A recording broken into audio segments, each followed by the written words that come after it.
This is a very big day for the folks at the Barnum Museum in Bridgeport. It's opening for the first time since 2010. News 8's Kent Pierce on the scene with more. These windows were blown out, a wall was falling down. When a tornado hit the Barnum Museum in June of 2010, some of the damage was very obvious.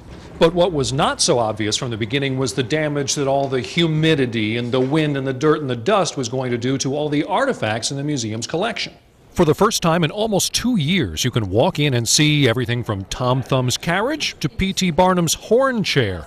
The museum stayed closed for 21 months after a tornado roared through Bridgeport. The original the visceral reaction was, oh my God, it's big, it's massive. What we didn't know was the micro damage that was going to happen from the relative humidity impact. Like the impact on this model for Tom Thumb's wife's dresses. It started molding from underneath up. So it might not be an absolute visual, like dramatic effect, right. But mold is a terrible thing to happen to any object. The building's central air system made things worse by sucking in all the dirt and dust and spreading it through the whole building. Every object had to be painstakingly restored, shelves full of documents dried out from water damage. They're still getting items like Tom Thumb's velvet suit back from restoration experts. It's hard to, explain to people the level of detail that every single one of these precious objects needs. So the exhibit is a really good opportunity for people to come in and see. This exhibit shows off the irreplaceable artifacts of the Barnum collection while showing people the work that went into rescuing them. And remember, it could be worse. Barnum's house in Bridgeport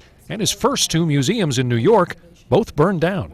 Everything you can see right now is basically in just one room. That's because the whole rest of the museum still has to be gut renovated. It's a lengthy process, likely to take the next 2 or 3 years. On the scene in Bridgeport, I'm Kent Pierce, News 8.